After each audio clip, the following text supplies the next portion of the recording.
여러분 안녕하세요. 반갑습니다.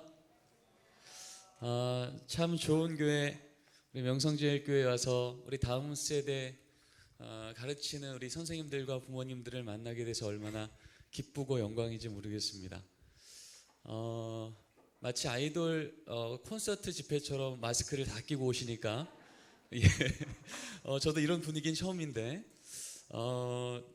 세상의 상식을 뒤로하고 하나님 부르신 진리 앞에서 응답해서 나오신 여러분들을 우리 하나님이 얼마나 기뻐하실까 정말 가슴이 뛰면서 오늘 강의를 시작할 수 있을 것 같습니다. 여러분, 초대교회 때부터 하나님 백성들 일컫는 이름이 있었어요. 그 이름들 중에 하나가 그리스도인입니다. 여러분, 이 이름이 어떻게 해서 지어졌을까요? 예수님 승천하고 난 다음에 예수님을 따르던 제자들이 모여서 우리 이름 한번 공모해보자, 우리 모임의 공동체 정체성을 드러내는 이름 한번 공모해보자 라고 해서 뽑힌 이름일까요? 아니면 난 아직 예수는 잘 모르겠는데 저 이상한 사람들, 이미 죽어버린 예수라고 하는 청년이 말한 것을 만나는 사람마다 전하며 그 예수가 말한 대로 살아가며 그 예수가 우리를 위해 이 땅에 오신 메시아 그리스도라고 말하는 저 이상한 사람들, 난 아직 예수는 잘 모르겠지만 저들을 보면 자꾸 예수의 말과 삶이 기억나더라. 우리 저 사람들 별명 붙여보자. 그리스도를 따르는 자, Christ followers, 크리스찬. 여러분, 전자겠습니까? 후자겠습니까? 그쵸. 사도행전 11장에 나와 있는 저들이 비로소 그리스도인이라 칭함을 얻었더라, 이 말은요, 그들 스스로 만든 이름이 아니라 그들의 삶이 세상 사람들과 너무 달라서, 그들이 볼 때 너무 이상해서 붙인 별명이더라는 거예요. 다시 말하자면 우리 예수님의 제자들은요, 세상 사람들이 볼 때 이상한 게 정상인 겁니다. 왜요? 우리는 그들이 알지 못하는 비밀을 이 안에 갖고 있는 자들이기에 이 비밀을 알지 못하는 자들이 볼 때는 너무 이상한 걸음을, 그러나 아는 자들은 세상이 어떻게 여기건 이 믿음의 걸음을 멈추지 않고 계속 걸어가는 용기가 우리 가운데 있을 줄 믿습니다. 여러분, 그런 의미에서 오늘 지금 여러분이 이 자리에 앉아있는 것 한번 생각해 보세요. 아직 예수를 알지 못한 여러분의 친구나 여러분의 직장 동료분들이나 여러분 오늘 하루 오후에 이 스케줄을 알면 여러분을 뭐라 그럴까요? 정상이라 그러겠습니까? 이상하다 그러겠습니까? 어떨 것 같으세요? 이상하죠? 그쵸? 웬만하면 사람 모이는데 오지 말라고 하는 이때에, 내 자녀 한 명 기르기도 바쁜 이때 남의 자녀 한번 잘 길러보겠다고 헌신하고 수고한 우리 선생님들이요, 조금이라도 스펙을 길러야 내 자녀 좀 앞길이 보장되지 않을까라고 말하는 세상의 상식을 뒤로하고 어떻게 하면 내 자녀를 하나님의 말씀 안에서 세상의 가치보다 거룩한 부르심 앞에 응답하게 도울 수 있을까 헌신한 우리 부모님들이요, 너무 이상하겠죠. 근데 성경은요, 하나님 때문에 세상으로부터 이상하다 여김받는 사람들을 이상하다 말하지 않았고요, 성경은 그들을 거룩하다고 말했습니다. 그리고 도저히 변할 것 같지 않았던 그 시대를, 그 나라를, 그 민족을, 그 가정을 하나님의 나라로 뒤집어 놓으실 때 하나님은 바로 하나님 때문에 세상으로부터 이상하다 여김받기를 당연히 여겼던 바로 거룩한 자들을 통해서 주는 그 일을 이루어 오신 줄 믿습니다. 그런 의미에서 우리 옆에 있는 분들한테 이렇게 한번 인사 나눠볼까요? 이상하셔서 감사합니다.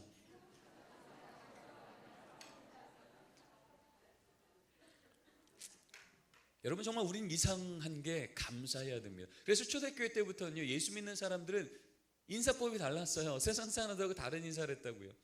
도대체 평안할 게 없는데 샬롬이라고 인사를 했고요, 도대체 감사할 게 보이지 않는 노예 생활 가운데서 할렐루야를 찬양했고요, 마라나타, 주 예수여 오시옵소서, 이게 그들의 인사법이었어요.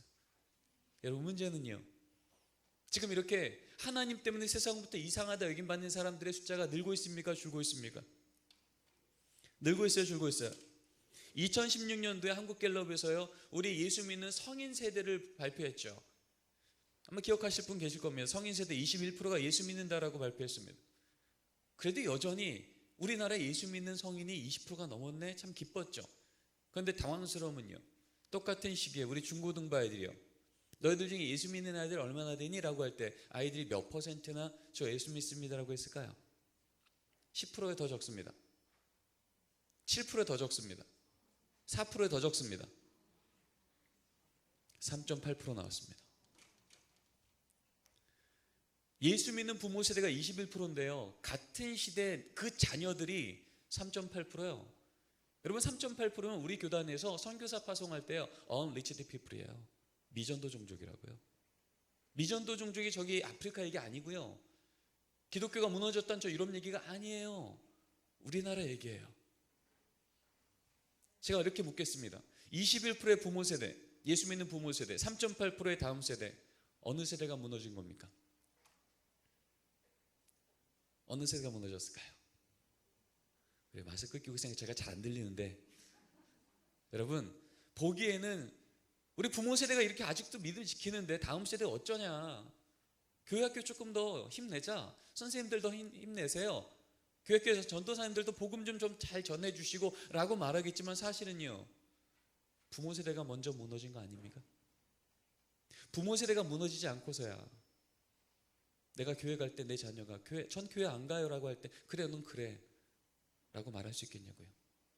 예수 믿지 않는 세상 사람들도요, 내가 성인이 되어보니, 내가 부모까지 되어보니 진짜 내 인생을 안전하게 지켜주는 게 학벌이었네 그러면요, 내 자녀 아직 초등학교도 안 들어갔는데요, 너 딴 거 몰라도 너 그 대학은 들어가야 된다?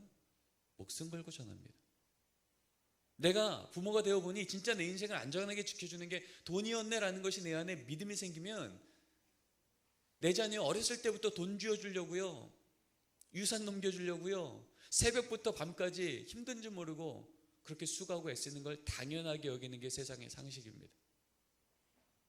정말 내 인생의 주인은 예수라고 말하는, 내 인생에서 가장 가치 있는 그것을 예수라고 고백하는 부모가 정상이라면, 이 부모가 내 자녀에게 어려서부터 무엇은 목숨 걸고 전해야 될까요?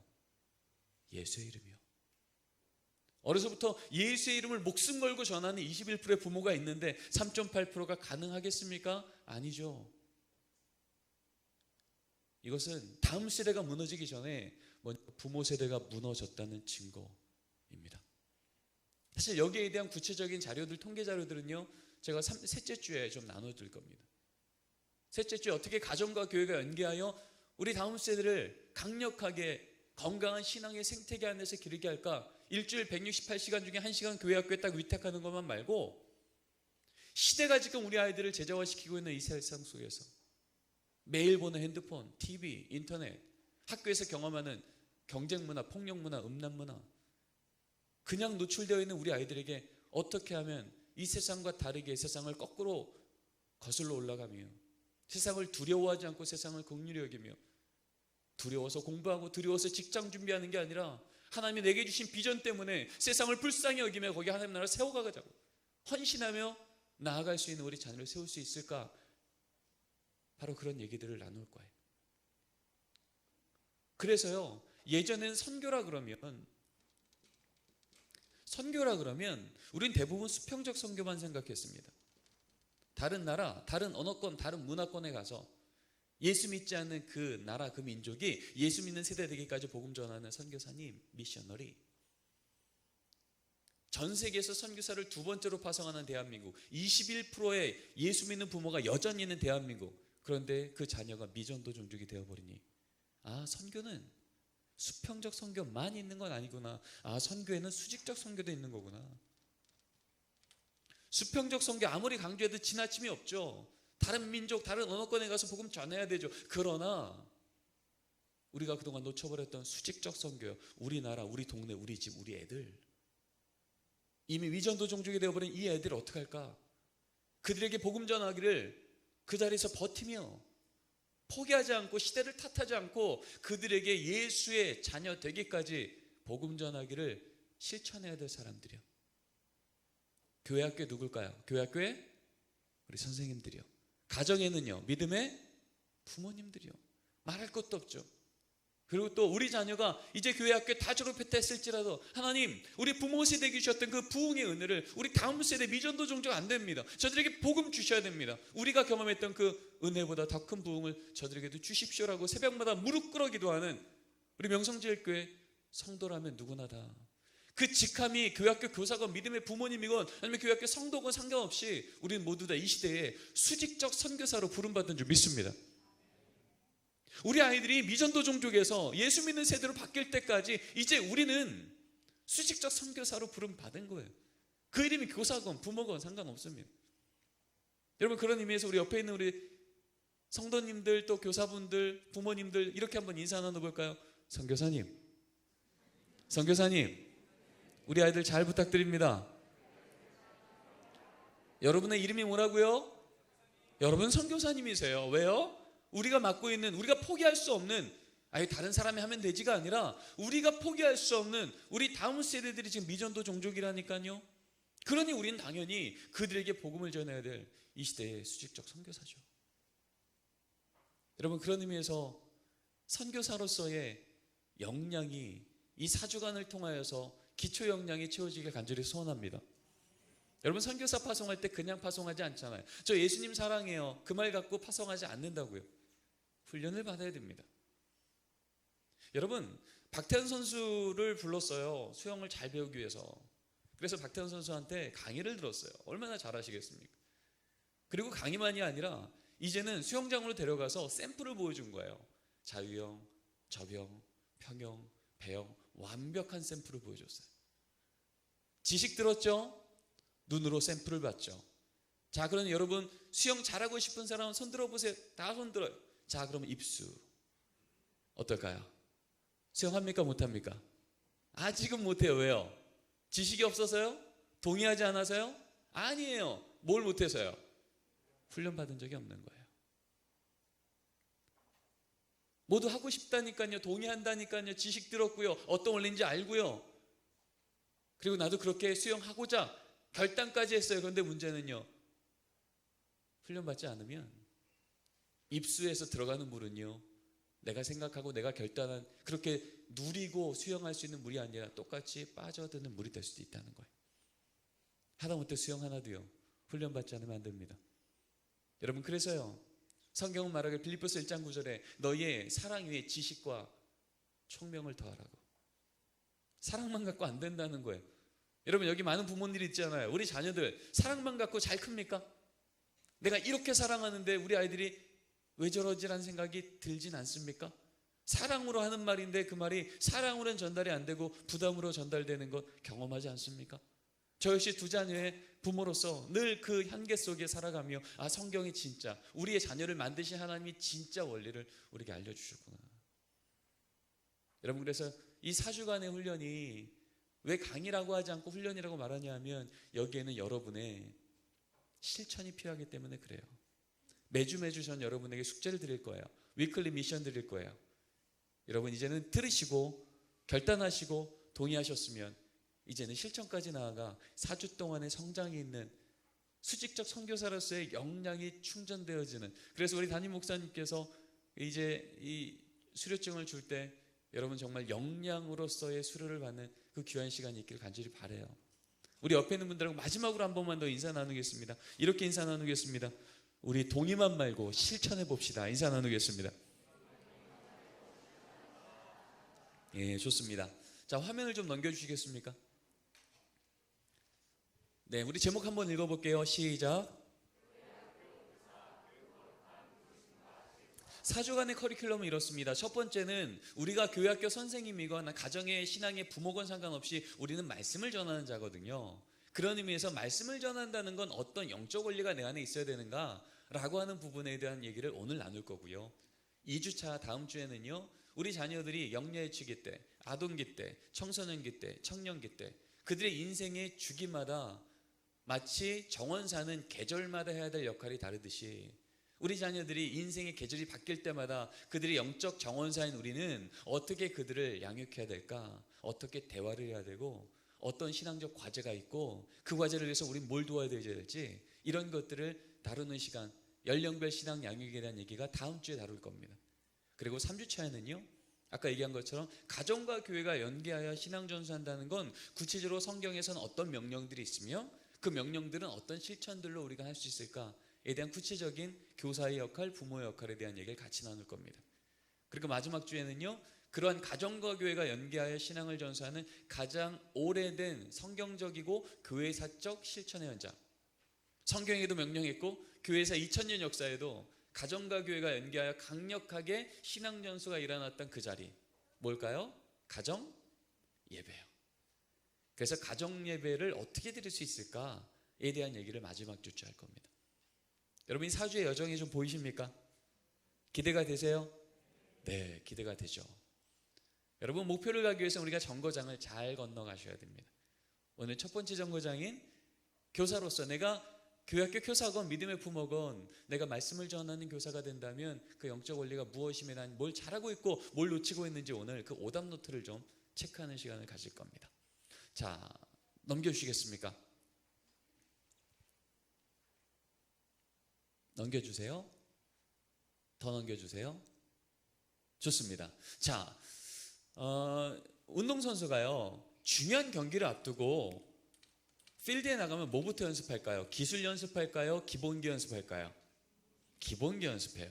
저는 기회가 있어서 3년 전에 낙스칼리지, 캐나다 토론토에 있는 낙스칼리지에 가서 가정예배를 연구하기 위해서 2달을 지낸 적이 있었어요. 그런데 마침 그 기간에 세계 선수권, 테니스 선수권 대회가 바로 토론토에 있었습니다. 그래서 그 경기 바로 하루 전날 실제 경기 선수들이 연습하는 걸 눈으로 볼 수 있는 기회가 있었어요. 바로 몇 미터 앞에서 조코비치가 연습하는 걸 봤습니다. 근데요, 여러분, 조코비치가 테니스를 더 잘 칠까요? 코치가 더 잘 칠까요? 누가 더 잘 쳐요? 조코비치죠. 코치가 더 잘 치면 코치가 대회 나갔겠죠, 그렇죠? 조코비치가 훨씬 잘 쳐요. 그런데 제 눈앞에 본 바로 경기 하루 앞두고 연습 경기를 뛰는데요, 끊임없이 혼나는 사람은 누구예요? 조코비치가 계속 지적받는 거예요.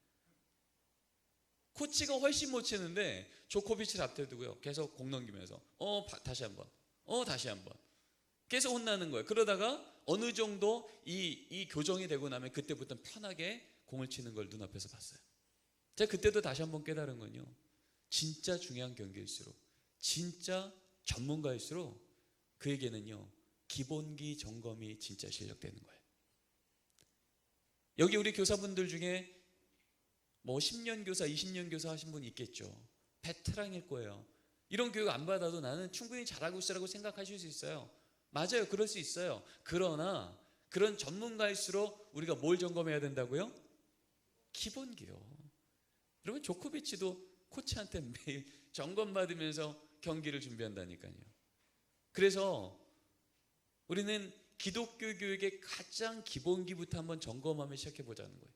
기독교 교육이요. 정의 한번 읽어보겠습니다. 정의요. 신학적 정의 시작. 기독교 교육은요, 하나님의 비전이요, 우리의 현실되게 하시는, 우리의 간증되게 하시는 하나님의 역사, 하나님의 일하심, 그것에 부름받은 자들이 동참하는 거예요. 이게 기독교 교육이에요.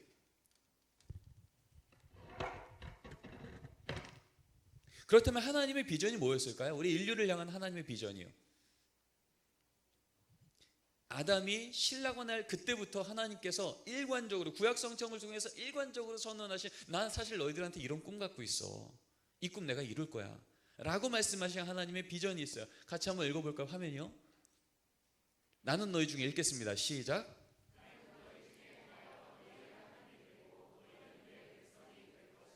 아멘.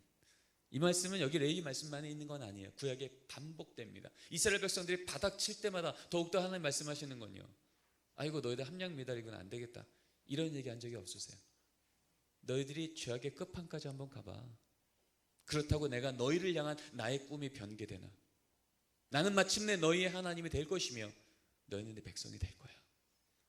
그것이 하나님의 꿈이셨다고요. 비전이셨다고요. 이걸 위해서 구약을 통해서 끊임없이 하나님은요, 어떨 때는 선지자를, 어떨 땐 사사를, 어떨 때 예언자를, 어떨 때 왕을, 끊임없이 이들을 통해서 하나님의 이 비전을, 나는 너희 하나님이 될 거고 너희 내 백성이 될 거야, 나의 말씀 앞에 다시 돌아오거라,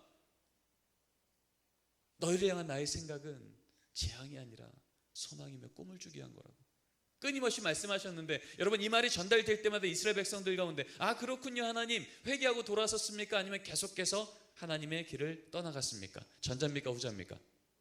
후자예요. 결국 구약성경의 마지막 말라기서에는 이제 400년의 하나님의 침묵이 있기까지 그들은 하나님께 돌아오지 않습니다. 그때 하나님께서 이젠 더 이상 이 자들을 통해서 하나님의 비전을 선언하지 아니하시고 하나님 자신의 육신을 입어 이 땅 가운데 이 말을 선포하기 위해서 오셨어요. 누구세요? 예수 그리스도예요. 그래서 예수님께서 십자가에서 다 이루었다고 말씀하신 It is done 이라고 하는 말이요. 이게 무슨 뜻이겠어요? 이제 고생 끝이구나 이런 얘기 아니잖아요. 그렇죠? 드디어 하나님께서 말씀하셨던 나는 마침내 너희 하나님이 되며 너희는 내 백성이 되었구나. 뭘 통해서요? 예수 그리스도의 대속의 죽음과 부활의 능력을 통해서. 그게 다 이뤘다는 얘기예요. 드디어 하나님의 꿈이 우리의 현실되게 하신 그 역사. 그러니 이 기독교 교육은 기본적으로 누구의 걸음을 따라가는 거예요? 예수 그리스도요. 이 일을 이루신 그분이 예수님이잖아요. 그래서 이 예수님의 걸음을 따라가는 자, 그래서 예수님께 부름받아서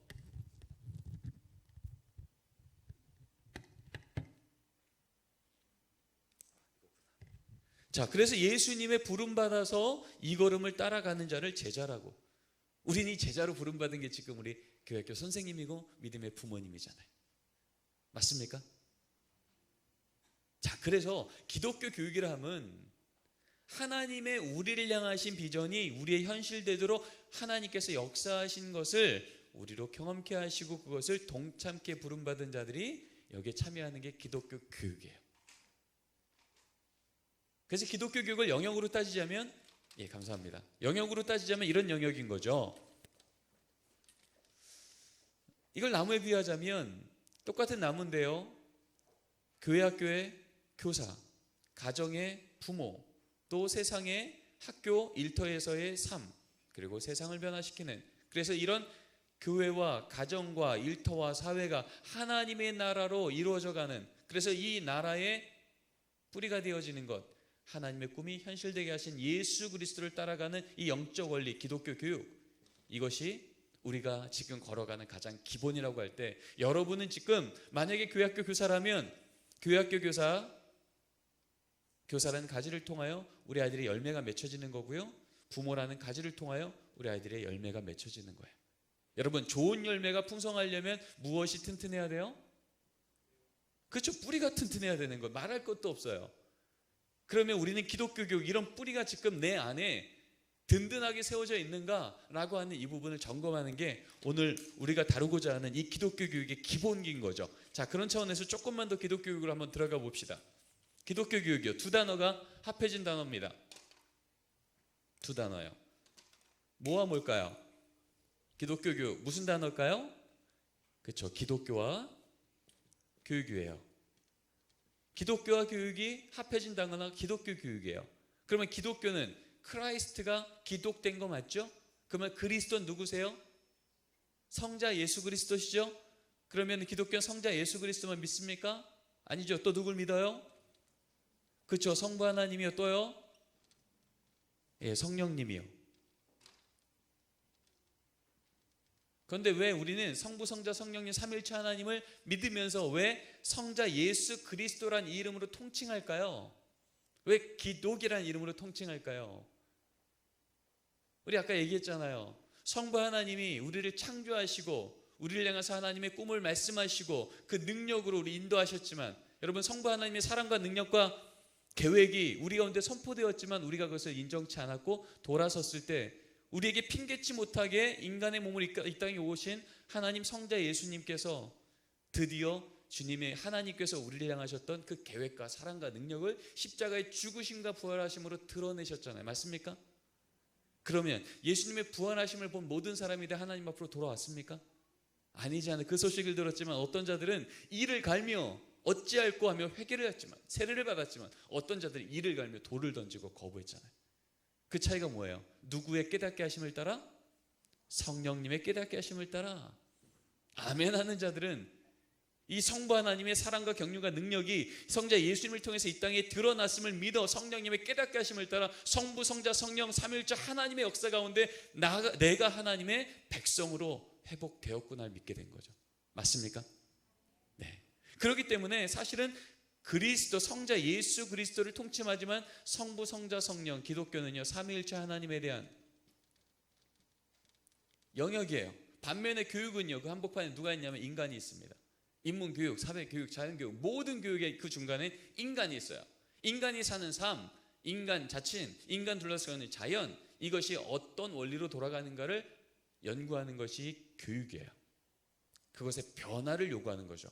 그래서 인간이 중심이 된 이 교육은 다른 말로 과학이라고 부릅니다.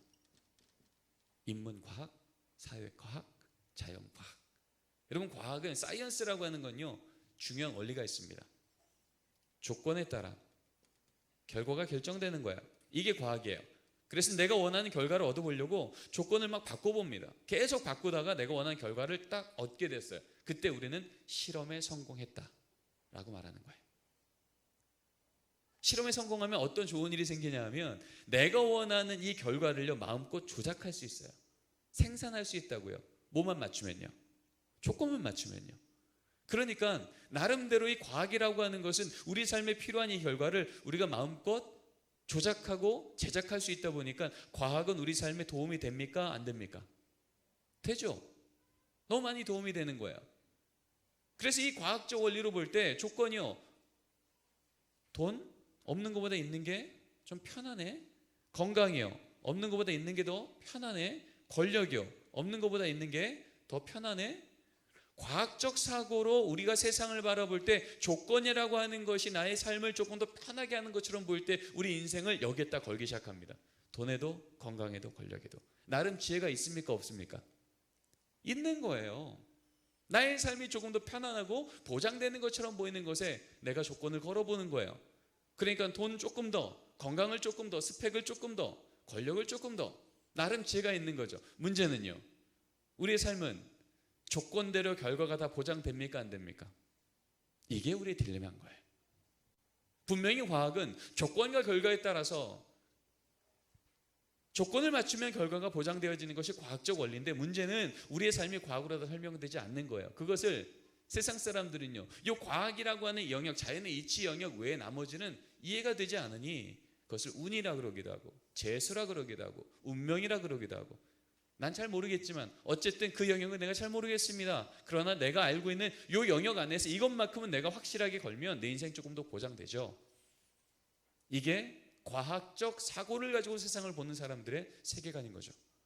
그러나 우리는 알고 있습니다. 세상은 과학으로 다 설명될 수 없고 나머지는 어쩌다 우연히 운명으로 재수로 되는 것이 아닌 이 과학을 포함하여 세상의 이치를, 세상을 만드신 하나님의 이 과학이란 영역을 포함하여 나머지의 초과학적 영역이요, 우리가 말하는 신비 영역, 이 영역까지도 주관하시는 분이 계세요. 누구실까요? 예, 삼위일체 하나님. 맞습니까? 여기서 말하는 돈도 건강도 권력도 재물도 상황도 그 모든 것도 홀로 주관하시고 공급하시는 그분이 우리에게 삼위일체 하나님인 것을 믿으니, 여러분, 우리는 어디에 인생 거는 거예요? 이쪽에 인생 거는 겁니까? 하나님께 인생 거는 겁니까? 하나님께 인생 거는 거예요. 그래서 성경은 말하길 여호와를 아는 것이 모든 지식의 뭐라고요? 근본이라고요. 하나님, 이 모든 거, 우리가 그렇게 중요시 여긴다는 이것을 주관하시는 그 하나님을 아는 게 진짜 우리 삶의 지혜라고요. 여러분, 그래서 이 신비라고 하는 말, 미스테리움이란 이 단어가요, 영어로 된 게 사크라멘툼입니다. 이게 한국말로 성례죠. 우리 개신교에서 성례가 두 가지입니다. 뭐와 뭘까요? 그렇죠. 세례와 또 뭐요? 성만찬이요. 여러분, 왜 세례와 성만찬의 어원 자체가 신비일까요? 여러분, 이 앞에서 우리 목사님께서 세례식을 집례하실 때 여러분의 관심이 뭡니까? 지금 저 세례식에 쓰는 저 물이 삼다수일까 에비앙일까? 관심 있어요, 없어요? 우린 별 관심 없어요. 왜요? 저 세례의 능력은 조건에서 나오는 게 아니거든요. 저 물이 삼다수일지 정수기에서 나온 물일지 그 조건에 따라서 결과가 나오는 게 아니에요. 신비의 영역은요, 그것에 제한받는 게 아니라 예수께서 우리에게 친히 보이셨던 그 성례, 거룩한 의례를 우리가 믿음을 가지고 주께서 십자가의 은혜로 우리를 씻으셨고, 그것을 믿는 공적 행위로서의 이 물로 씻음을 받으며 세례라고 하는 의례를 참여하면서 주께서 우리의 마음에 죄를 씻으시고 주의 거룩한 가정에 인치시고, 그래서 주의 백성이 되었음을 기뻐하고 거기서 이 능력과 변화는 일어나게 될 줄 믿습니다. 그래서 세례는 믿음의 문제인 거지 물의 문제가 아니라고요. 그래서 과학이 아니라, 그래서 미스테리움, 이거 자체가 세례가 되는 거예요. 여러분, 성만찬 참여할 때요, 여러분 빵과 잔을 받습니다. 여러분의 관심 뭡니까? 빵 딱 받자마자 혹시 이런 분 계세요? 오늘 내가 좋아하는 파리바게뜨네. 능력 좀 되겠네. 그러십니까? 아니잖아요. 이장 웰치야. 내가 제일 좋아하는 브랜드인데. 오늘 좀 능력 되겠어. 그런 사람 있어요, 없어요? 아무도 없다고요. 왜요? 성만찬은 과학이 아니어서 조건으로 결과가 아니라 이 빵과 잔이 예수 그리스도의 부활하신 살과 피가 되어 그 완전함 안에 불완전한 내가 그 완전함이 들어와 하나님의 온전하신 몸으로 하나님께서 먹이시는 영적 음식을 먹고 헤븐리 뱅켓, 하늘의 그 잔치상을 경험하는 은혜의 경험으로 성찬을 참여하기 이전과 참여한 이유가 달라지는 이 큰 변화가 내 안에 일어나면 믿는 거잖아요. 맞습니까? 그래서 우리는요, 과학을 비과학적으로 사는 게 아니라 과학을 포함한 과학과 신비 영역, 과학과 초과학의 전체 영역을 홀로 주관하시는 하나님을 믿는 이 믿음 갖고, 이 큰 세계관을 갖고, 진짜 하나님 말씀하시는 온전한 세계관을 갖고 세상을 바라보며 정말 중요한 것을 우선에 두고 살아가는 삶의 양식이 우리의 삶인 거예요. 자, 그렇다면 우리 한번 확인해 보죠. 여기 삼일체 하나님과 신비 영역, 인간의 영역과 과학의 영역, 이 두 영역이 만나는 게 편합니까? 불편합니까? 편해요? 불편해요? 불편하죠. 이 불편한데 왜 이 불편한 두 단어가 앞에서 기독교 교육 됐을까요? 아까 얘기했잖아요. 기독교 교육의 비전이 우리 현실되게 하시는 그 역사, 그 중심에 누가 있다고요? 예수요. 예수가 누구십니까? 참 신이자 참 인간 아니십니까? 맞습니까? 이게 니케아 회의의 결정이었고 콘스탄티노플 회의에서 확인 아니었습니까? 우리가 매주 고백하는 사도신경의 가장 중심적인 고백 아닙니까? 예수는 참신, 우리의 참 하나님이신데 우리를 구원하시기 위한 하나님의 비전이 현실되기 위한 역사를 위하여서 참 인간의 몸을 입고 이 땅에 오셨던 그분. 그렇죠? 그래서 이 예수님께서 삼일체 하나님, 하나님으로서 우리에게 드러나신 이 역사를 우리는 은혜의 영역이라고 말하고, 참 인간으로서 우리의 삶 속에 우리의 죄를 치유하시고 죽으신 그 사건을 응답의 역사라고 말합니다. 여러분, 그래서 예수님께서 우리에게 보이신 하나님의 비전이 현실되게 하시는 십자가 역사는 어떻게 이루어지냐 하면, 예수님께서 참신으로 우리에게 보이신 이 은혜가 먼저 우리 안에 채워지고, 채워진 은혜로 인하여서 우리에게 맡긴 그 자리, 응답의 자리를 버텨내고 실천하는 그 자리 위에 100%의 은혜와 100%의 응답이 만나 주님의 온전한 십자가가 이루어진 것처럼, 예수님이 그러지 않으셨습니까? 예수님께 맡긴 그 백성들을 향한 아버지 하나님의 그 은혜, 그들의 죄악과 상관없이 난 그들을 포기할 수 없다. 그들은 여전히 내 자녀이고 난 그들을 위해서 독생자 예수 그리스도를 십자가에서 죽이겠다. 이게 하나님의 무차별적 사랑, 무조건적 용서 아닙니까? 바로 그 은혜가 우리 주님 안에 인정되기 시작할 때 그 자리가 어디예요? 겟세마네 동산에서 기도 아닙니까? 처음에 주님 그랬잖아요. 이 잔을 좀 내게서 거두어 주십시오. 그러나 아버지의 뜻대로 이것을 인도해 달라고. 아버지의 뜻은 그들을 향한 하나님의 은혜를 십자가를 통해 드러내는 것이었기에, 예수님마저도, 하나님 자신이신 예수님마저도 하나님의 은혜가 온전히 채워져서야만 십자가의 죽으심의 그 자리를, 이제 십자가를 끌고 올라갈 힘과 능력과 버팀의 자리가 보이기 시작했다면, 100%의 은혜와 100%의 응답이 만나 100%의 십자가 사건이 일어난 게 주님이 보이신 기독교 교육의 사건의 영적 원리라면, 여러분, 교사인 우리는, 또 신앙의 부모인 우리는 우리 자녀를 온전히 이끌어낼 때 우리 안에 주의 은혜가 100% 채워져야 될 줄 믿습니다. 그 은혜 때문에 우리 교사 같은 경우는요, 내가 우리 아이들을 사랑하는 나의 사랑이 있어 그 사랑만큼 응답하여 아이들 포기하지 않고 신방하고 예뻐해주고 기다려주고 하는 게 아니라, 그들을 향하신, 내게 맡긴 그들을 향하신 하나님 아버지의 마음이, 은혜가 내 안에 채워지면, 이 하나님 아버지의 은혜로 인하여 그들을 내 인격보다 더, 내 인내심보다 더, 나의 수준보다 더, 바로 나에게 맡기신 아버지의 수준만큼 그 아이들을 버티고 섬기고 기다리고 인도하는 이 실천의 자리가 응답되게 될 줄 믿습니다. 그래서 내가 사랑하는 크기만큼 아이들을 사랑하는 게 아니라, 내게 맡긴 하나님 아버지의 마음만큼 우리 아이들을 사랑하는 이 응답의 자리가 실천될 때, 그 자리에서 비로소 십자가의 죽으심과 부활의 역사, 우리 아이들을 주님께서 만나시고 그 마음이 변화되는 은혜가 일어나게 되는 거예요. 여러분, 은혜가 뭡니까? 내가 그것을 받을 만한 가능성이 몇 퍼센트 있을 때 은혜라 그럴까요? 몇 퍼센트요? 0%죠. 그렇죠? 내가 그걸 받을 이유가 전혀 없는데 받을 때 그것을 우리는 은혜 받았다고 얘기해요. 만약에 내가 그거 받을 만한 이유가 한 5%쯤 된 것 같아요. 이번 주에는요, 내가 새벽기도도 안 빠졌고 헌금도 좀 더 했고요, 심지어 전도까지 했어요. 그러니 내가 5%쯤 내가 복 받을 만한 행동을 했으니 하나님, 지난주보다 이번 주 제 기도 조금 더 들어주셔야 됩니다. 그렇다면 이분은 지금 뭘로 착각하는 거예요? 은혜를 보상으로 착각하는 거예요. 근데 그 다음 주에 심지어 더 많이 했어요. 한 10%쯤 한 것 같아요. 헌금도 전도도 내가 봐도 선한 삶을 이번 한 주간 살아낸 것 같아요. 그러니 하나님, 지난주보다 이번 주 조금 더입니다. 아시죠? 지금 이분은 보상도 아니라 하나님의 은혜를 거래로 알고 있는 거예요. 내가 한 거 있으니 내놓으라는 거죠. 성경은 단 한 번도 하나님이 우리에게 주신 은혜는요, 보상도 아니고 거래도 아니에요. 하나님 주신 우리에게 주신 은혜는 우리가 아직 죄인 되었을 때에, 내 안에 아무런 조건이 없을 때 우리를 향하시는 하나님의 무조건적 사랑, 무차별적 사랑, 나의 수준보다 훨씬 높으신 그 은혜가 임한 사건을 내가 경험했을 때 우리는 은혜 받았다고 말하는 줄 믿습니다. 그래서 은혜의 정점이었던 십자가 사건, 마태복음을 보면 21장에 이제 예루살렘 성경에 입성하시잖아요. 근데 20장에 보면 입성하기 바로 전에 한 가지 사건을 얘기합니다. 천국은 이와 같으니. 여러분, 마태복음 20장에 나와 있는 천국 사건 얘기 아시죠? 포도원 품꾼의 비유입니다.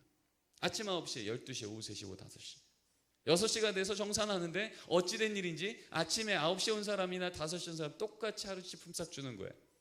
여러분, 어떠세요? 이 사건 들었어요? 이 사건이 천국의 사건이에요? 아니면 부당한 사건이에요? 그렇죠? 뭔가 부당해 보이지 않습니까? 근데 만약에 여러분, 이게 부당하다라고 말한다면 지금 난 몇 시에 왔다고 생각하는 거예요? 네, 난 아침 9시 왔으니까 부당한 거예요. 만약에 내가 오후 5시에 온 사람이고 칩시다. 지금 집으로 돌아가서 내가 하루치 품삯 다 받았다고 말하면서 내가 오늘 이렇게 부당한 행위를 당했어라고 말하겠습니까? 아니면 내가 한 게 없는데 다 받았다고 말하겠습니까? 전자입니까? 후자입니까? 후자죠. 왜 예수님은 십자가 올라가시기 바로 전에 천국은 이와 같다고 말했을까요? 우리는 모두 몇 시에 온 사람을 깨달으라는 겁니까? 우린 다 5시에 온 사람이라는 거예요. 하나님의 은혜가 아니고 오늘날도 그냥 공침이요, 그냥 이 죄악 가운데 아무런 소망 없이 그냥 땅만 보고 살아갈 그 인생을 주께서 부르사. 여러분, 성경 보세요. 예수님께서 제자들을 부르실 때 보라고요. 어떤 제자 한 명이라도 먼저 찾아와서 저 제자 되려는 사람 있어요? 아니에요. 다 예수님께 관심 없었다고요. 저 고기 잡던 어부요, 저게 범죄하던 세리요, 찾아가서 그들을 불러내신 거예요. 마치 오후 5시에 오늘도 소망 없이 살아가던, 죄악 가운데 살아가는 그를 부르신 것처럼. 이 이야기 끝에 가보면 아침 9시에 온 사람이겠죠. 따졌습니다, 주인한테요. 그랬더니 그 주인이 뭐라 그래요? 내가 선함으로 나를 악하다 하느냐? 내가 하루치 주기란 거 다 줬고 받을 거 없는 자에게 더할 조건을 내가 선하다고 지금 이 사건을 부당한 사건이라 말하느냐? 여러분, 십자가 사건이 그런 거 아닙니까? 이 주님께서 곧 올라가셔서 죽으시고 우리가 감히 받을 수 없는 영생을, 하나님의 자녀됨을, 평생을 주님께서 나와 동행하는 그 크신 은혜를 우리가 받는 사건 앞에 나는 그래도 의인이에요, 난 조금 더 살았어요, 난 유대인이고요, 내가 조금 더 의로운 행위를 했다고 어떻게 똑같이 은혜 주냐고 말하는 그 사람들, 십자가를 보고도 똑같이 원망하는 사건으로, 십자가를 보고 천국을 경험하는 게 아니라 십자가를 보고 원망하기 시작하는 사람들이 나올 수 있으면 경고한 것 아닙니까? 혹시 우리 교사 중에도 그런 분 있지 않을까요? 내가 교사 10년을 했는데 내가 갔다 본 시간이 얼만데 이제 막 교사 시작한 저 집안이 더 잘 되네, 이거 좀 잘못된 거 아니야, 이거 보상, 거래 이거 좀 잘못된 거 아니야, 하나님 저 서운해요. 우리 이렇게 나가지 않습니까? 10년 동안 애쓰고 수고한 우리 반 아이들보다 이제 막 교사 시작한 저 반이 막 더 부흥할 때 하나님 왜 우리 반은, 여러분 지금 우리는 뭘 놓치고 있는 거예요? 은혜 놓치고 있는 거예요. 은혜는요, 우리 안에 있는 어떤 조건도 상관없이 그저 우리는 5시에 부름받은 5시 의식이라고 하는 것이 우리 안에 인정되고 고백될 때 십자가 사건이 부당한 사건이 아닌 은혜의 사건으로 내게 아멘 될 줄 믿습니다. 바로 그 은혜가 내 안에 채워지면 아버지의 마음, 내게 맡긴 저 아이들을 향한 하나님 아버지의 마음이 내 안에 채워지면 그때부터 나는요, 내 인격과 내 수준만큼이 아니라 나에게 맡기신 아버지의 인격과 수준만큼 응답의 자리를 버텨내는 거예요. 포기하지 않는 거예요. 여러분, 우리 교회학교 선생님들 중에 그런 선생님 있지 않아요? 연초가 딱 됐을 때 쟤만큼 우리 반 안 됐으면. 있어요, 없어요? 있잖아요. 왜요? 뭐 때문이에요? 응답하기 버티기 힘들다는 거, 제가 감당 못하겠다는 거예요. 여러분의 인격과 여러분의 인내심으로는 감당하기 어렵죠. 그러니까 내 수준만큼 골라내는 거예요. 요 아이까지는 되겠네. 얘부터는 안 되겠네. 심지어 쟤는 좀 이번 주에 안 왔으면 좋겠는데, 그런 애 있어요, 없어요? 있잖아요. 누구 수준이에요? 내게 맡긴 하나님 아버지의 마음의 크기만큼이에요? 아니면 내 수준만큼이에요? 내 수준만큼이에요. 그럴 때 우리는 기독교 교육을 하는 게 아니라 내 교육을 하는 거라고요. 예수님마저도 하나님의 은혜를 온전히 채워내요. 그 은혜로 인해서 그 십자가를 버티기까지 응답하여 하나님의 역사를 이뤄냈다면 우리는 말할 것도 없죠. 우리 안에 다른 어떤 것보다 먼저 점검해야 될까? 하나님, 내 안에 주의 은혜가 온전히 충만케 되기를 원합니다. 100%의 주의 은혜가 채워졌을 때 5시 의식이 나로 기쁘고 감사하게 만들 때 그 하나님이 내게 주신 그 마음 때문에 오늘도 나를 섬기게 하신 그 자리가 하나님의 손해가 아닌 기쁨으로, 감사함으로 그 자리에 나가 아이들을 섬기겠습니다. 그래서요, 초대교회 때 이제 중세로 막 넘어가는 그때 우리가 알고 있는 최대의 신학자였던 성 어거스틴은 교육론이라고 하는 책을 통해서 바로 이 유명한 말을 선언하게 됩니다. 이것을 선언합니다. 저랑 같이 한번 해석해 볼까요? Without God, 무슨 뜻이죠? 누구 없이는? 하나님 없이는 we cannot. 무슨 뜻일까요? 우린 아무것도 할 수 없습니다. 그러나 without us, 무슨 뜻이죠? 우리 없이는요, God, 하나님은요, will, 일하지요, not, 않으실 겁니다. 이게 성 어거스틴이 교육론이라는 책을 통해 선언했던, 그 십자가의 은혜를 경험하고 나니까 그렇구나, 하나님 없이 우리 아무것도 못하는 이 은혜 영역 맞구나. 근데 문제는요, 정말 하나님 없이는 아무것도 할 수 없는, 즉 하나님은 완전하시나 실수 없는 그 하나님이라면 그 실수 없는 하나님께서 그 일을 이루시기 위해서 우리 아이들에게, 내 자녀에게 그 일을 이루시기 위해서 하나님이 누굴 부르신 거예요? 나를 부르셨잖아요. 내가 그 아이의 엄마잖아요. 내가 그 아이 교육학교 선생님이잖아요. 그렇다면 하나님의 플랜 A가, 완전하신 하나님의 플랜 A가, 하나님의 그 놀라운 역사, 이 은혜로 이루실 역사를 위해서 하나님이 계획해 놓으신 플랜 A 안에 내가 있다면, 우리가 있다면 without us, 우리 없이는 일하지 않으시고 거꾸로 우리가 그 사역에 달려들어 내게 맡긴 일을 성실히 감당할 때 우리가 걷는 걸음이 주의 역사가 되게 하신 줄 믿습니다. 이게 사도행전 아닙니까?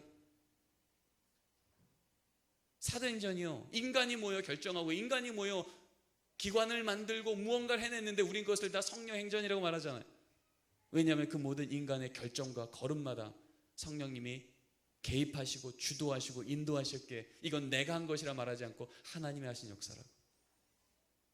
우리 교회학교 선생님들, 믿음의 부모님들, 우리 자녀를 양육함이 이러한 고백 나오기를 간절히 소원합니다. 그래서 하나님은요, 하나님 그 위대한 은혜의 역사를 하실 때 우리에게 응답의 영역에 책임을 주시는 거예요. 그 완벽하신 하나님의 계획 가운데 나를 부르셨으면 그런 내가 부족하지만 그 자리에 최선을 다하여 순종할 때 100%의 은혜 위에 100%의 응답이 만날 때 그 자리에서 하나님의 역사는, 주의 꿈은, 주의 비전은 우리의 현실, 우리의 간증이 되어지는 주의 놀라운 일이 오늘도 일어나게 될 줄 믿습니다.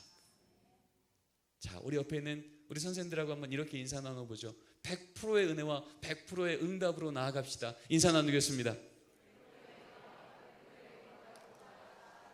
감사합니다. 자, 우리 5분만 쉬었다가 이 뒷부분을 다루도록 하겠습니다. 수고하셨습니다.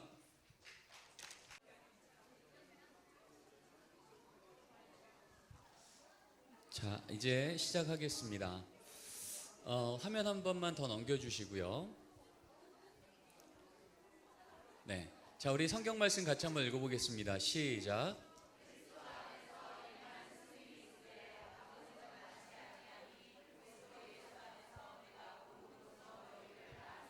아멘.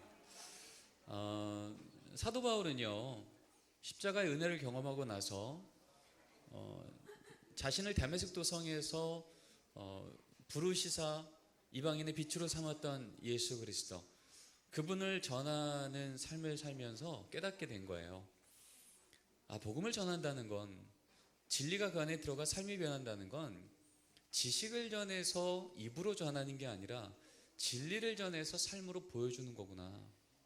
이것은 마치 아비가 그 삶의 등을 통해서 자녀를 기르듯, 단순히 몇 시간 만나서 지식을 전해주는 선생이 아니라, 그 당시에 그레코로만 시대가 그랬잖아요. 아카데미를 세우고 스승이 제자를 교육하고 교육이 끝나면 집으로 돌려보내고. 그런데 적어도 그가 경험했던, 예수가 보여줬던 진리를 전했던 방법, 그때는 전혀 볼 수 없었던 전혀 새로운 형태의 교육법, 3년간 수련회 한 거잖아요. 그렇죠? 같이 먹고 자고 하면서 삶으로 보여주고, 기적도 보여주고, 자기의 사랑도 보여주고, 교리를 알려준 게 아니라 그 교리에서 말하고 있는 그 진리를 그가 경험하게 도와줬던 것. 그래서 오늘 말씀에도 보이지만, 내가 그리스도 안에서 너희를 낳았다고, 너희를 가르친 게 아니라 낳았다고. 그래서 진짜 교회학교 선생님은요, 영적 아비로서의 이 책임과 또 아픔이 있는 거예요. 마땅히 그런 겁니다. 그게 지금 잘 가고 있다는 증거예요. 여러분, 성경에 보면 5가지 형태의 가정의 유형이 나와요. 신앙이 전수되는 5가지 형태예요. 첫 번째 유형은 뭐냐면 아브라함의 하나님, 이삭의 하나님, 야곱의 하나님, 3대째 하나님을 아는 가정이에요. 흔히 말하는 신앙의 명문 가정이에요. 이것도 성경에서 말하는 좋은 신앙 전수의 모형이에요. 두 번째 모형은요, 1세대 신앙인이에요. 마치 예수님의 제자 베드로처럼. 베드로의 부모님이 예수를 알았습니까? 몰랐습니까? 몰랐어요. 아무도 몰랐어요. 12제자의 부모들이 예수를 안 게 아니에요. 예수를 부모로부터 전수받은 게 아니라 내가 예수를 처음 만난 거예요. 이게 1세대 예수 믿는 가정이에요. 적어도 그 자녀들은 신앙 전수가 일어났죠. 거기도 성경에서 말하는 신앙 전수가 일어나는 모형 중에 하나입니다.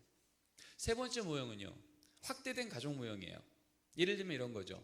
여러분, 모르드게와 에스더의 관계가 아빠와 딸 관계입니까? 아니죠. 외삼촌하고 조카죠. 그러니까 나의 부모님이 아직 예수를 모를 수도 있어요. 내 자녀가 없을 수도 있어요. 그러나 적어도 나의 외삼촌, 나의 확대 가족 중에 나에게 신앙을 전수할 수 있는, 또 나의 확대 가족 중에 내 조카 중에 예수를 알지 못하는 그들에게 예수를 전할 수 있는 이 모형도 성경에서 말하는 거룩한 신앙의 전수 모형의 가정에 해당되는 거라고요. 또 네 번째 모형은요, 여러분, 그 디모데 같은 경우 사도 바울이 그렇게 편지했습니다. 내 안에 있는 참 믿음을 보니 이것이 너의 외조모 로이스와 너의 어머니 유네기를 통하여 왔구나. 그러면 이 디모데의 아버지에 대해서 뭐라고 적을까? 성경에서는요, 딱 한 단어밖에 없습니다. 그의 아버지는 헬라인이라.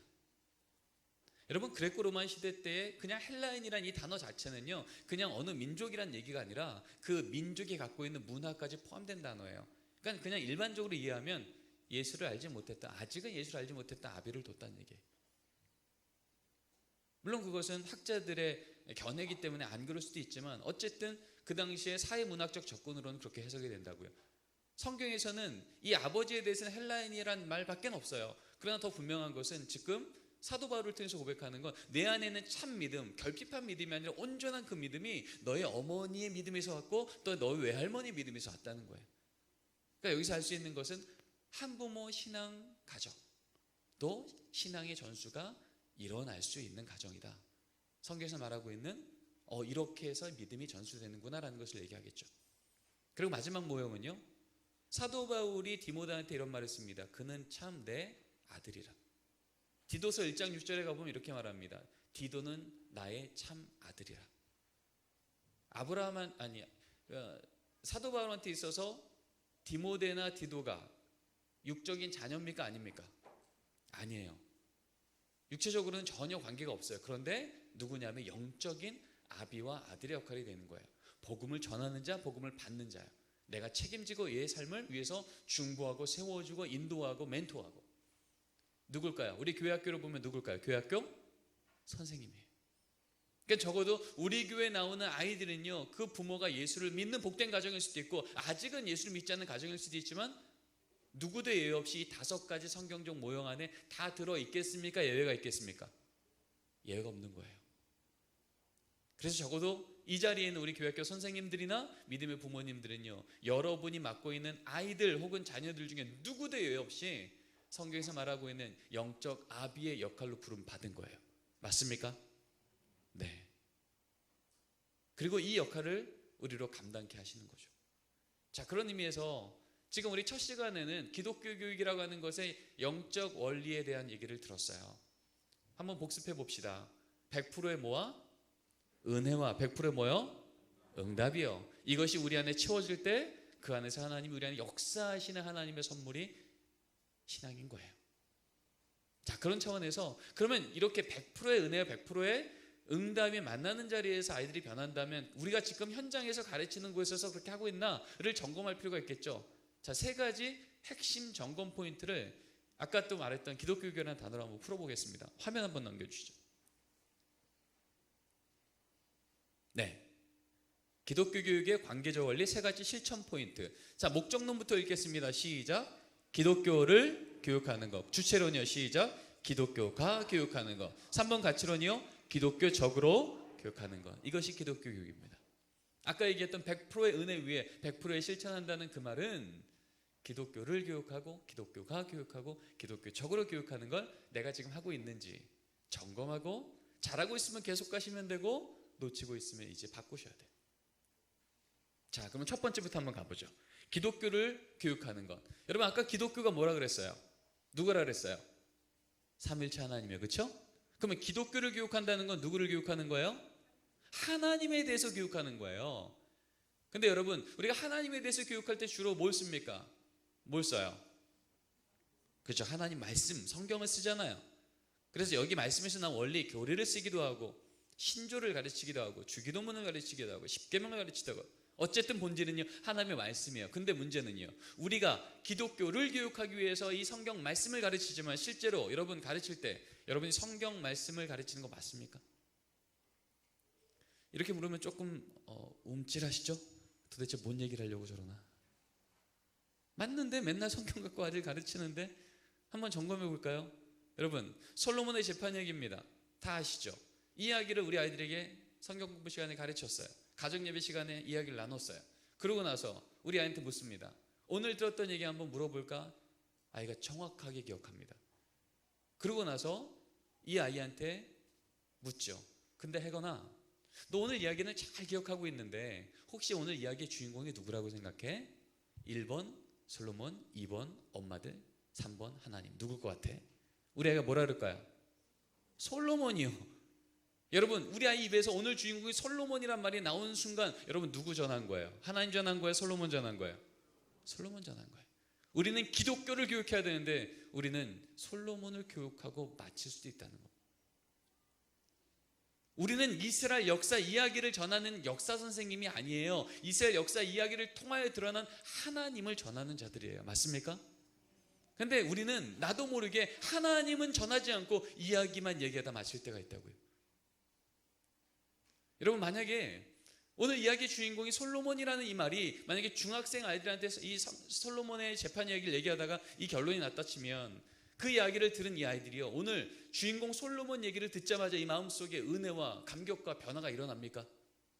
오히려 열등감과 불만이 생기지 않겠습니까?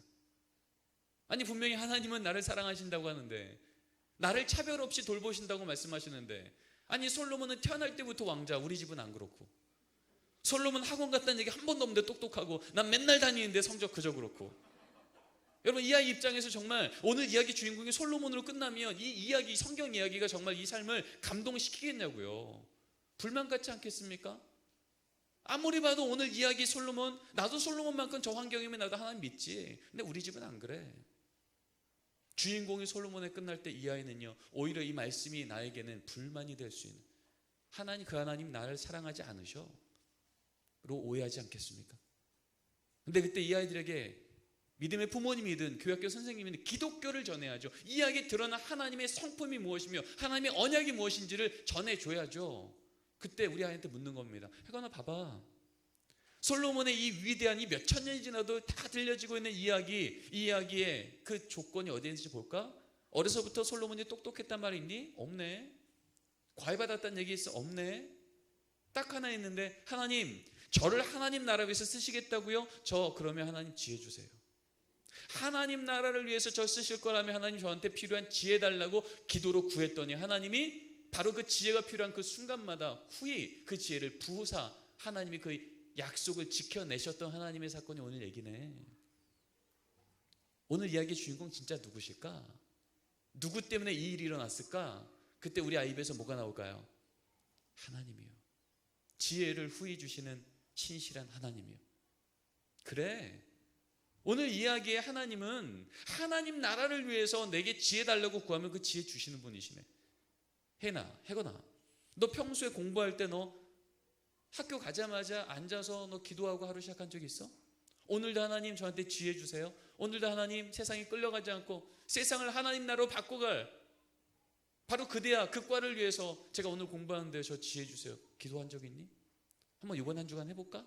약속 주셨잖아. 너 학원 가자마자 앉자마자 너 단 30초라도 기도하고 공부한 적 있어? 오늘도 지혜 주세요. 내 지혜로는 안 돼요. 하나님 지혜 주셔야지 제가 이것을 이해할 수 있고 또 이것을 이해하고 내가 역량 있는 사람으로 세상 앞에 설 수 있겠습니다. 그래서 이 아이가 이야기 듣고 한번 해볼까? 그래서 그번 한 주간은 정말 학교 가자마자 기도를 시작하고 학원 가자마자 기도를 시작하고 수업을 듣는 태도도 바뀌고 그래서 한 주간을 살아봤더니 그렇게 앉아서 기도하는 그 기도를 하나님이 외면하실까요? 들어주실까요? 들어주시죠. 마땅히 하나님의 말씀으로 주의 이름으로 언약하셨고 그 말씀대로 살아가는 주의 백성이 보이는데 응답하시죠.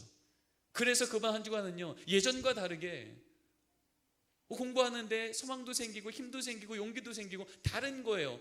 진짜 말씀대로 걸어가니 다르네. 솔로몬의 그 하나님 나와 함께 하시면 야, 내 인생 살만하겠다. 그렇게 해서 이 아이가 하나님에 대해서 조금이라도 성경은 3000년 전에 솔로몬에게 했던 그 글이 아니라 바로 지금 나한테 주신 주의 음성이네 라고 듣기 시작하면 이 아이는 그때부터 하나님을 진짜 만나게 될 줄 믿습니다. 그때 우리는 솔로몬을 전한 게 아니라 솔로몬의 사건을 통하여 드러난 하나님의 성품, 하나님의 언약을 우리는 아이들에게 가르친 거예요. 그게 기독교를 전하는 거예요. 여러분 연습 문제 가겠습니다. 다윗과 골리앗입니다. 여러분 다윗과 골리앗 이야기 우리 아이들한테 얘기합니다. 엘라 골짜기에서 40일간 이스라엘 백성들이 희롱당할 때 뭐 블라블라 다 얘기했어요. 아이들 다 기억합니다. 그런데 끝나갈 때쯤 묻습니다. 근데 혜건아 오늘 이야기의 주인공 누구야? 애들이 뭐라 그럴까요? 그죠? 다윗이요, 어떤 골리앗이요. 그런 순간 여러분 저 따라해볼까요? 오늘 성경 공부 망했다. 여러분 망하신 거예요. 오늘 여러분 열심히 전했지만 애들이 다 기억하지만 사실 애들 마음속에는요 다윗만 남은 거예요. 그때 우리 아이들은 또 무슨 생각해요? 나 다윗처럼 용감하지 않아. 나 골리앗 앞에 가면 도망갈걸. 성경 이야기는 점점 나랑 멀어진 얘기가 된다고. 여러분 진짜 다윗이 골리앗을 쓰러뜨렸던 무기가 뭐예요? 돌멩이. 분위기상 아니죠. 뭐예요? 아니잖아요. 분위기상 뭐예요? 다윗이 진짜 골리앗을 쓰러뜨린 무기는요 손에서 나갔던 돌멩이가 아니라 입에서 나갔던 믿음의 고백이에요. 너는 칼과 창과 단창으로 내게 오거니와 나는 내가 모욕하는 만군의 여호와 이스라엘 군대 하나님의 이름으로 내게 가노라. 여러분 돌멩이 없어갖고 골리앗 못 쓰러뜨린 거 아니라고요. 세상은 말하죠. 여기 조금 더 큰 돌멩이 있다고, 여기 사울의 갑옷 있다고, 사울의 칼 있다고, 스펙 좀 들고 나가면 세상 이길 것 같다고. 여러분 우리 아이들 인생 가운데 매일 진학이라고 하는, 성적이라고 하는, 직장이라고 하는, 재정이라고 하는, 상처라고 하는 골리앗 턱턱턱 다가서지 않아요? 그런 다가서는 골리앗 앞에 여러분 우리 교회학교 선생님이, 믿음의 부모님이 어떻게 하십니까? 너한테는 골리앗보다 큰 하나님이 계시잖아 라고 말하고 계십니까? 여러분 어떻게 하지 골리앗이 이길까요? 좀 더 큰 돌멩이 가지면 이깁니까? 아니요, 못 이겨요. 세상 만만치 않아요. 저는 20여 년 목회를 하면서 16년간 청년사역을 했습니다. 청년들이요 진짜 제가 양육했던 청년들을 보니까요, 특히 미국에서 8년간 양육했던 청년들이요 흔히 말하는 아이빌리그 나오고요 대학원 나오고요 좋은 청년들이에요. 그런데 그 청년 중에 아무도요 그 스펙만 갖고 세상 만만하게 보는 애들 없었어요. 다 두려워합니다. 걱정하고요 불안해하고요. 그런데 아직 그 세상의 스펙을 갖지 않았지만 그 안에 세상보다 크신 하나님이 나에게 비전 주셨고 그 하나님이 내게 준 비전 때문에 오늘도 이 걸음 걸어가면 주께서 날 쓰시겠지라고 하는 청년들은요 스펙과 상관없이 주께서 그 인생을 안전케 만드시고요 소망 갖게 만드시고요 정말 멋지게 사는 것을 봤습니다. 여러분, 골리앗을 이길 수 있는 유일한 방법은요, 골리앗보다 크신 하나님이 나와 한편 돼야 되는 겁니다. 골리앗보다 크신 하나님이 나랑 한편 되는 것을 믿으면 작은 돌멩이 하나로 골리앗은 쓰러지는 거예요. 이것을 전해주는 선생님, 이것을 전해주는 믿음의 부모님이 진짜 내 자녀에게요, 안정감을 줄 수 있는 진짜 선생님 되는 겁니다. 세상이 뭐라 말하건 이 길 가자. 하나님 말씀하셨잖아. 세상을 주관하는 하나님 말씀하셨잖아. 이 길 한번 가보자. 어떻게 하나님이 끝까지 인도하시나. 우리 아이들요, 이러면 될까 저러면 될까, 이성적이면 될까, 이 외모면 될까, 이 배경이 될까, 늘 불안해하면서 나한테 좀 안정감 있는 길을 좀 보여달라고 말하는데, 우리는 길은 보여주지 않고 자꾸 그 아이들에게 직업만 보여주고 있는 거예요. 저 직업 가지면, 저 연봉 가지면 행복하지 않겠냐. 그럴까요? 우리 아이들이 그 직업 가지면 그만 행복할까요? 그때부터 걱정 없을까요? 아니요, 더 불안하겠죠. 더 큰 골리앗이 또 다가올 테니까. 여러분, 기독교를 교육한다는 건 성경에 나와 있는 이스라엘 역사 이야기를 전하는 게 아니라 그 역사 이야기를 통하여 드러난 하나님의 성품과 하나님의 언약, 하나님이 어떤 분이신지를 우리 아이들이 또 한번 기억하는 거예요. 하나님이 없는 것처럼 가르친 저 세상 속에 하나님이 누구신지를 알려주는 과학적인 사고관, 세계관으로 세상을 잣대로 재고 바라보고 있는 아이들에게 과학보다 더 크신 초과학의 영역을 모두 주관하시는 하나님의 세계관으로 너의 삶을 보라고 큰 그림을 보여주는 하나님의 이 진리를 알려주는 선생님이요, 그 안에서 우리 아이들은 진짜 안정감을 경험하게 되는 거예요. 자, 우리 옆에 있는 우리 선생님들하고 이렇게 한번 인사 나눠봅시다. 이스라엘 역사 전하지 말고 하나님 전합시다. 이해되시죠? 자, 두 번째입니다. 기독교를 교육하는 게 기독교 교육이고요. 두 번째는요, 기독교가 교육하는 거예요. 여러분, 기독교가 아까 뭐라 그랬어요? 누가 기독교라고요?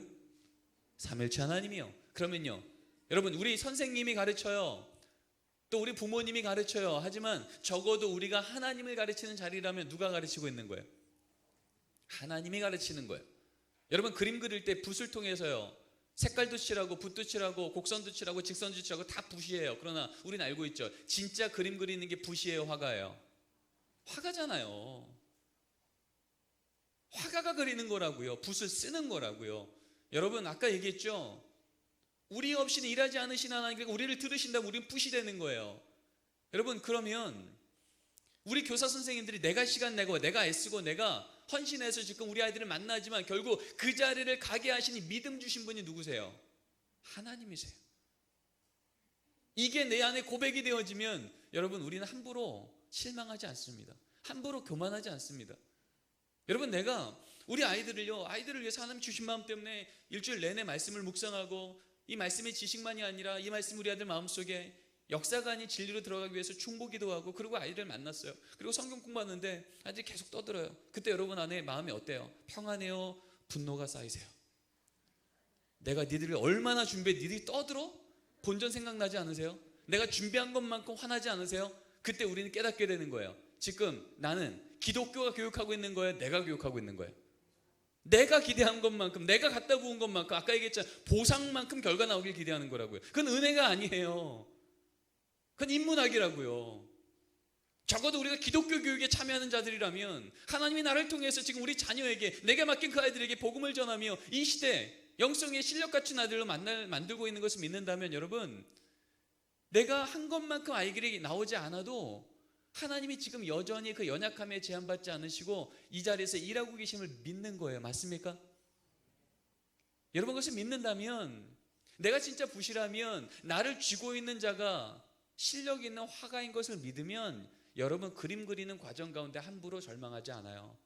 지금 당장은 낙서처럼 보인다고요. 지금 당장은 실패작처럼 보인다고요. 그러나 적어도 이 붓을 붙들고 있는 게 세계적인 화가라는 걸 믿으면 여러분, 이 실패작처럼 보이는 이것이 마침내 뭐가 돼요?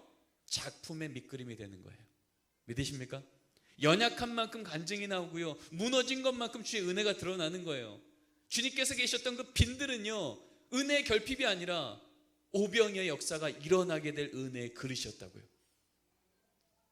그래서 진짜 기독교가 교육하고 있는 것을 믿는 교사는요, 함부로 절망하지 않는 거예요. 이런 아이들을 하나님이 어떻게 놀랍게 바꾸실까 기대가 생기고요, 또 내가 기대한 것 이상의 아이들이 변화가 일어나면 하나님 지금 일하고 있음을 나한테 격려하시는구나 알게 되는 거예요. 여러분, 성경에 보면요, 하나님이 다음 세대들을 이렇게 잉태케 하는 사건들이 있어요. 대표적인 사건이 인류 최초의 인간이었던 아담이 아들을 낳습니다. 그때 가인을 낳을 때 이렇게 말합니다. 내가 여호와로 말미암아 득남하였다. 믿음이 있어 보이지만 여전히 주어는 누구예요? 나예요, 여호와예요? 나예요. 내가 여호와로 말미암아 득남했다. 여전히 주어는 나예요. 그랬더니 그 아들이 누구예요? 가인이에요. 똑같이 자녀를 낳았는데 한나가 사무엘을 낳고 나서 사무엘상 2장에 보면 이렇게 고백합니다. 여호와께서 내게 행하셨느니라. 주어가 누구예요? 여호와예요. 솔직히 성경에 적혀있는 기록만 보면 누가 더 고생했어요? 아담이 고생했어요? 한나가 고생했어요? 한나가 훨씬 고생했잖아요. 얼마나 애쓰고 수고해서 낳은 아들이에요. 그런데 한나가 뭐라고 고백하냐면 여호와께서 내게 행하셨느니라. 기독교 가교육함을 믿는 거예요. 그랬더니 거기에 누가 태어나요? 사무엘이 태어나요. 그 시대에 왕을 두 사람이나 기름을 붓고 시대의 리더가 되어서 이끌어가는 그 위대했던 인생. 1.1획도 틀림없는 실수가 없는 하나님의 말씀이, 여러분, 아담이 내가 여호와로 말미암아 난 게 가은이었고 한나가 여호와께서 내게 행하신 게 사무엘이었다면 이 말이 우연일까요? 하나님의 뜻이 있을까요? 뜻이 있죠. 여러분, 여러분을 통하여 주께서 지금도 일하고 있음을 믿으셔야 될 줄 믿습니다. 내 눈으로 볼 때 실패작처럼 보여도요, 아니요, 주께서 지금 붙들고 있는 걸 내가 믿는데, 두세 사람만 모여도 거기 함께 하겠다고 말씀하신 게 하나님의 언약인데, 여러분, 우리 가정 가운데, 우리 교회, 우리 부서 가운데, 성경 공부 가운데 주의 이름을 모인 그 자리에 우리 아이들이 연약함과 상관없이 연약할수록 더 붙드신 주의 그네가 그 자리에 있음을 믿는 것, 그게 기독교가 교육함을 믿는 거예요. 그래서 이러한 선생님은요, 이러한 부모님은요, 우리 아이들의 연약함 때문에 함부로 분노하지 않아요. 함부로 절망하지 않아요. 도리어 더 간절히 기도하게 되는 거예요. 자, 우리 옆에 있는 우리 선생님들하고 이렇게 인사 나눕시다. 내가 말고 기독교가 교육하게 합시다. 인사 나누겠습니다. 아멘. 혹시나 여러분 가르치다가 내 안에 막 분노가 생기잖아요. 그러면 사인, 레드 사인 보내셔야 돼요. 너 지금 네가 교육해. 그렇죠? 우리의 기대만큼 안 되니까 분노가 나는 거예요. 나의 생각만큼 아이들이 안 변하니까 우리 화가 나는 거예요.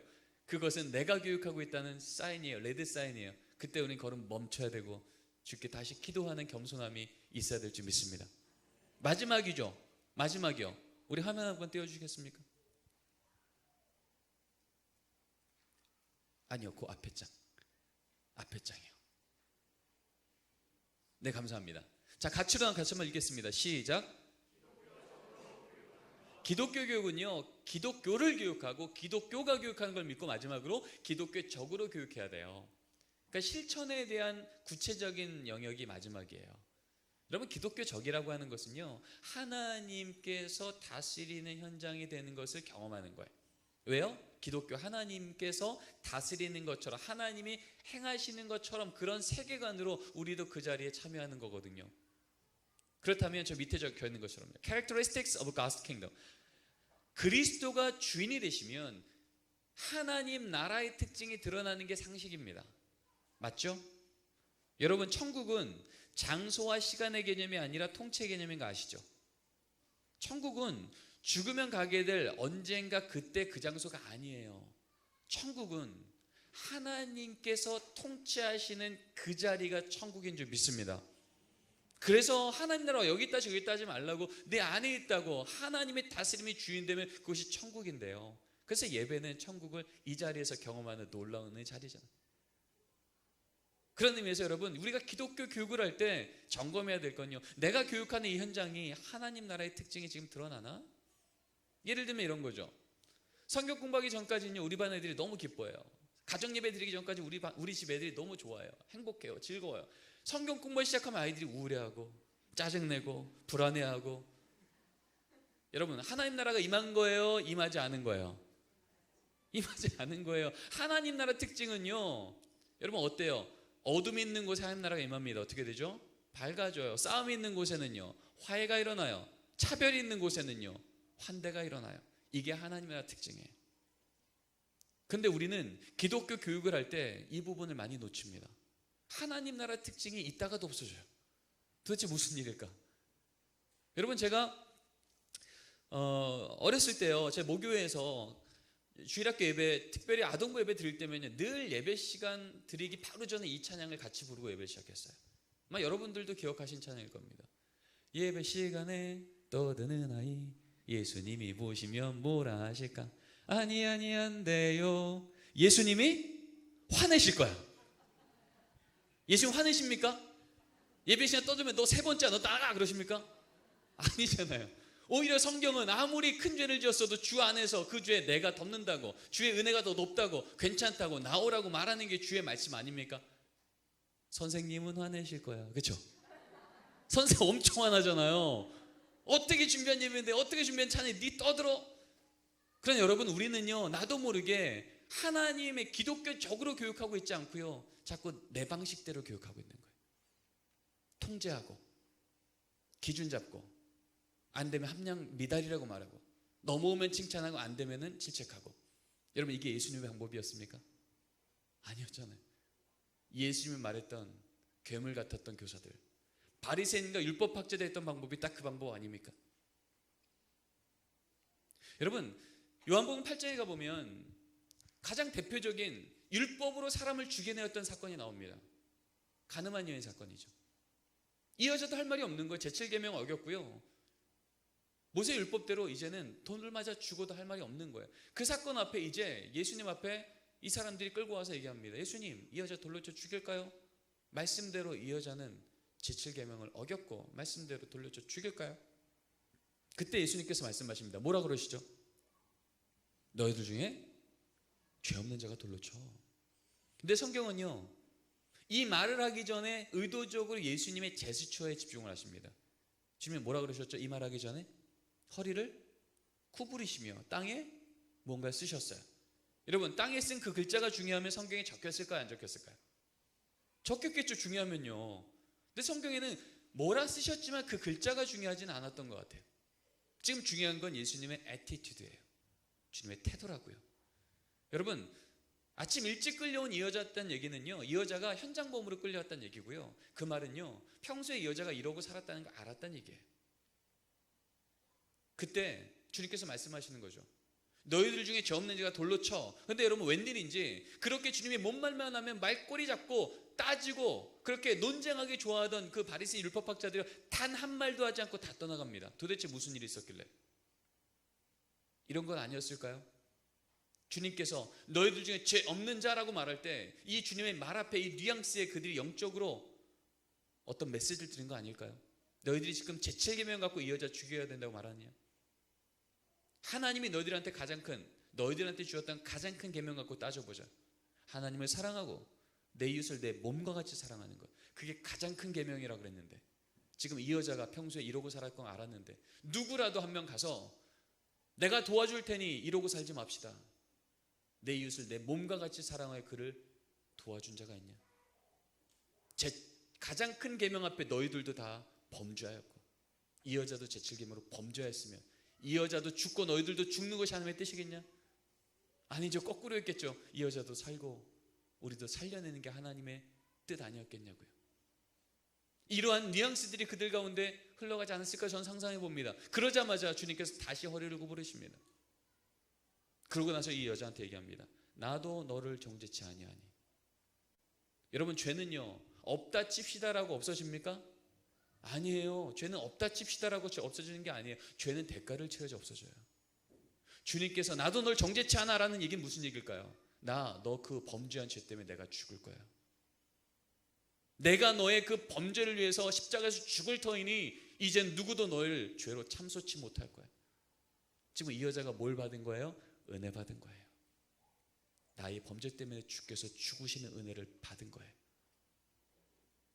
여러분, 누가 돌로 쳐도 할 말 없는 이 어둠 가운데 이 여자한테 진짜 필요했던 것은요, 또 한 번 정죄하는 손가락질이 아니라 한 줄기의 빛이었어요. 주님께서 이 빛을 비추신 거예요. 나도 널 정죄치 않아. 내가 널 위해 죽을 테니 나의 보혈의 피가 너의 죄를 씻었어.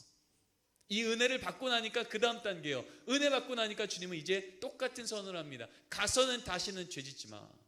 율법을 선언하시는 거예요. 여러분, 그 당시에 성경 박사라고 했던 사람들, 성경 전문가로 했던 사람들의 순서는 이랬어요. 율법을 먼저 잣대로 갖다 대고 안 되는 사람 죽이고 되는 사람 통과. 근데 예수님은 거꾸로 하셨어요. 율법을 잣대로 되기 이전에, 율법 이전에 뭐를 갖다 주셨어요? 은혜를 선언하셨어요. 그랬더니 은혜가 선언되고 났더니 가서는 죄 짓지 말라는 이 말이 나를 또 옥죄는 죽음의 율법이에요? 아니면 또 다른 은혜법이에요? 또 다른 은혜법이 된 거예요. 다시 나를 옥죄는 이 어둠의 걸음을 가지 않도록 주께서 내게 보이신 선명한 생명길이 된 거예요. 여러분, 사실 십계명이라고 하는 이 율법의 대표적인 말씀이 출애굽기도 나오고 신명기도 나오는데 제1계명 선언되기 바로 전에 두 성경 동일하게 말하고 있는 게 뭐냐면 1계명 바로 전에 전제가 그거예요. 기억하거라, 내가 너희들이 애굽 땅에 있을 때 구원해낸 여호와라. 뭐에 대한 선언이에요? 은혜에 대한 선언이라고요. 너희 은혜 받았음을 기억해. 나도 너를 정죄치 아니하니 은혜 받았음을 기억해. 은혜 받고 나니 그 다음부터 선언되어진 10계명, 제7계명, 가서는 다시는 죄짓지 말라는 제7계명은 우리를 옥죄는 율법이 아니라 우리가 살아갈 생명법이 되는 거예요.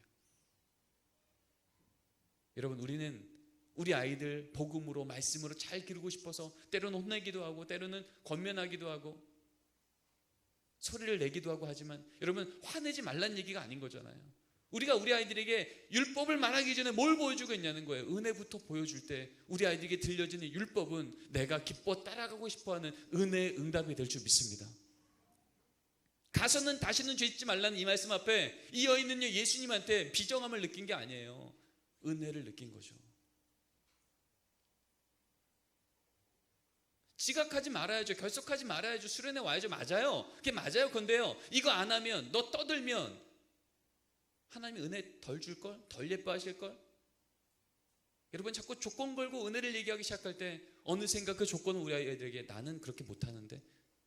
여러분, 무조건적인 사랑, 이 주님의 사랑을, 예수님의 사랑을 사순절 이 기간에 가르칩니다. 우리 아이들한테 가르칩니다.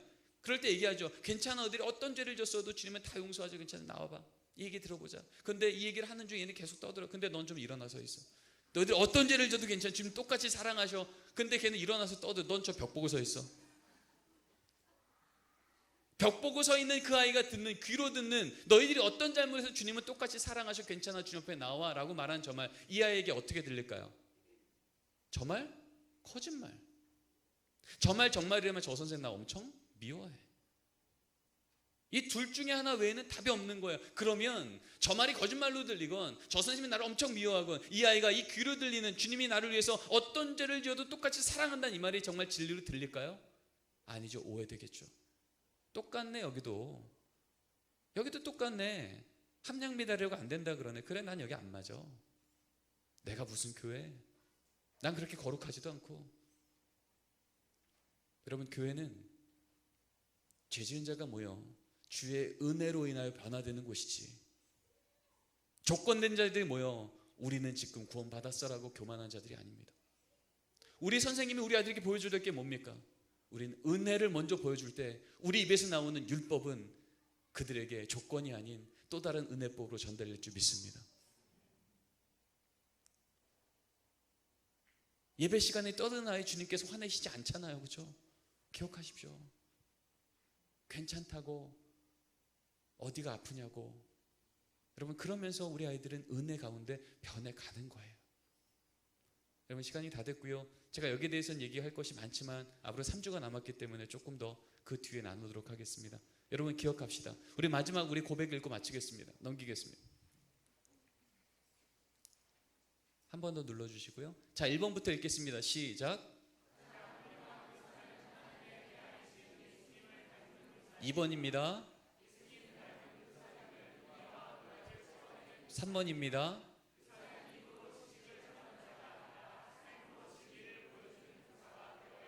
아멘. 기도하겠습니다. 하나님, 감사합니다. 오늘 2시간을 통하여서 우리에게 맡긴 이 귀한 자녀들, 영적 아비이건 아니면 가정의 믿음의 부모이건 우리에게 부르신 이 수직적 선교사로서의 사명 가운데 합당한 역량을 채워내는 훈련을 해주셨는데, 하나님, 이 걸음 우리가 가는 동안 앞으로의 3주간의 여정이, 오늘부터 시작한 이 3주 이후의 여정이 주님께서 함께 하셔서 나로 하여금 오늘 들었던 이 말씀이 나의 고백이 되기까지 주께서 나를 변화시키는 은혜의 여정이 되게 하여 주시옵소서.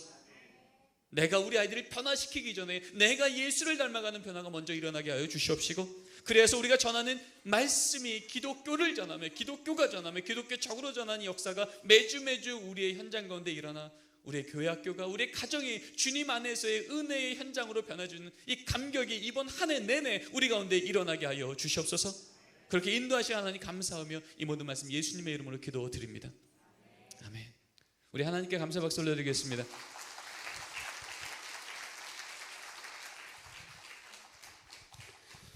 예, 여러분 이렇게 저도 걱정을 많이 했는데 이렇게 많이들 오셔서 감사하고, 더 감사한 것은 우리 신영석 교수님의 강의를 듣고 보니까 너무너무 우리가 잘 초청하셨다 이렇게 생각이 들었고요. 우리 신영석 교수님 저희는 이 시대에 가장 필요로 하는 우리 이 기독교 교육을 위해서 하나님께서 불러주셨고 세워주셨고 보내주셨다 믿음으로 감사 박수 다시 한번 하겠습니다. 감사합니다. 우리 교회가 꼭 필요로 하는 말씀을 전해주셨고요. 저도 뒤에서 너무너무 큰 애 받고 감동받고 도전을 받았고, 이제 4주가 전 될까 이렇게 걱정을 했는데 아주 계속해서 더 열심히 나오시고 끝까지 승리하시기 바랍니다. 기도하고 마치겠습니다. 축도하고 마치겠습니다. 걸어가시는 아버지 하나님, 오늘도 저희를 부르심을 감사합니다. 다시 한번 우리가 깨닫게 하시고 감동받고 또 우리 자신을 되돌아보며 우리 자신이 하나님 주신 사명을 잘 감당하기 위해서 온 힘을 다하고 새로워진 우리의 영혼, 우리의 심령으로 주신 사명을 온전히 감당할 수 있는 저희 모두가 되게 하여 주시옵소서. 이제는 우리 주 예수 그리스도의 크신 은혜와 하나님 아버지의 극진하신 사랑과 성령님의 역사하시고 돌보심이 우리가 큰 하나님의 은혜와 그 응답으로 우리 자신이 변화되고 하나님의 주신 사명 잘 감당해서 우리 믿음의 명문 가정을 이루어가는 우리 교회가 되고 가정이 되고 승리의 삶을 살아갈 수 있는 저희 모두 될 수 있기를 간절히 축원하옵나이다. 아멘. 수고하셨습니다. 감사합니다.